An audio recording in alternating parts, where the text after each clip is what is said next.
আমাদের মনে হয়েছে যে এটা আর ডিলে হবে না, বিলম্বিত হবে না, এবং এটা দ্রুততম সময়ে এই রায়টা শুনানির পরে এটা কার্যকর হবে ইনশাল্লাহ।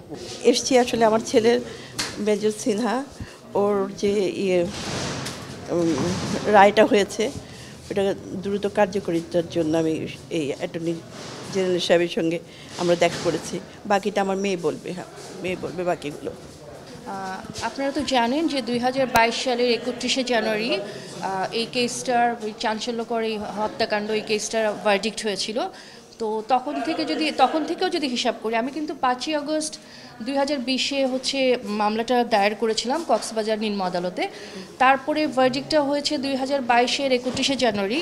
ওই সময় থেকে যদি আজকে অবধি 2 জানুয়ারি 2025 আমি কাউন্ট করি, প্রায় 1067 দিনের মতো পার হয়েছে।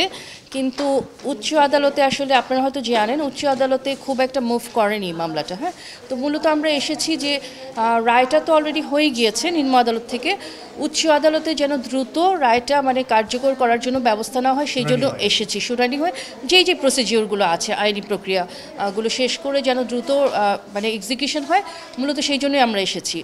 আর আমরা আসলে অ্যাটর্নি জেনারেল স্যারের সাথে দেখা করেছি।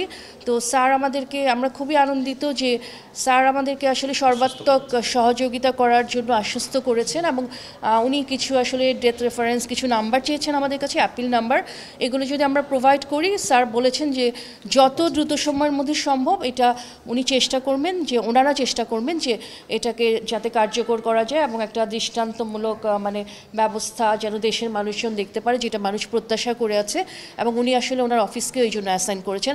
আমরা আন্তরিকভাবে স্যার এবং স্যারের যে টিম আছেন তাদের সবাইকে ধন্যবাদ জানাচ্ছি আমাদেরকে আশ্বস্ত করার জন্য, কারণ আমরা দিন শেষে আমরা কিন্তু ভিকটিম পরিবার, আমি, আমার বোন, আমার মা, এবং শুধু আমরা নই, দেশের মানুষেরও কিন্তু মেজর সিনহা ভাই, তারাও কিন্তু প্রতিনিয়ত আমাদেরকে জিজ্ঞাসা করে যে আপু এটার কি অবস্থা, আন্টি এটার কি অবস্থা।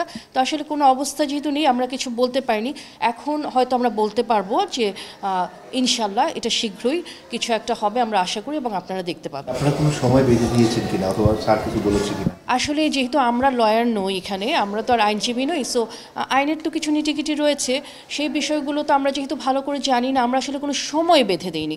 কিন্তু আমরা বিশ্বাস করি যে অবশ্যই স্বচ্ছতার সাথে এবং দ্রুততম সময়ে স্যার যেভাবে আমাদেরকে বলেছেন, আশ্বস্ত করেছেন, সেটাতে ওনার বডি ল্যাঙ্গুয়েজ সব কিছু দেখে আমাদের মনে হয়েছে যে এটা আর ডিলে হবে না, বিলম্বিত হবে না, এবং এটা দ্রুততম সময়ে এই রায়টা শুনানির পরে এটা কার্যকর হবে ইনশাল্লাহ।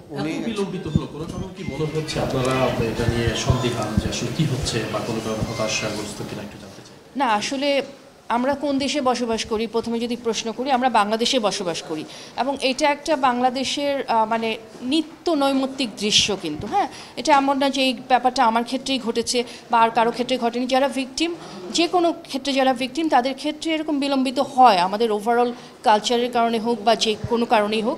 তো সেটার জন্য আসলে প্রথম কথা হচ্ছে, আপনি জিজ্ঞাসা করেছেন আমরা হতাশাগ্রস্ত কিনা। অবশ্যই আমরা হতাশাগ্রস্ত না, কখনোই ছিলাম না এবং হব না, সবসময় আশাবাদী। আজ হোক কাল হোক, এটা তো হবেই, তাই না?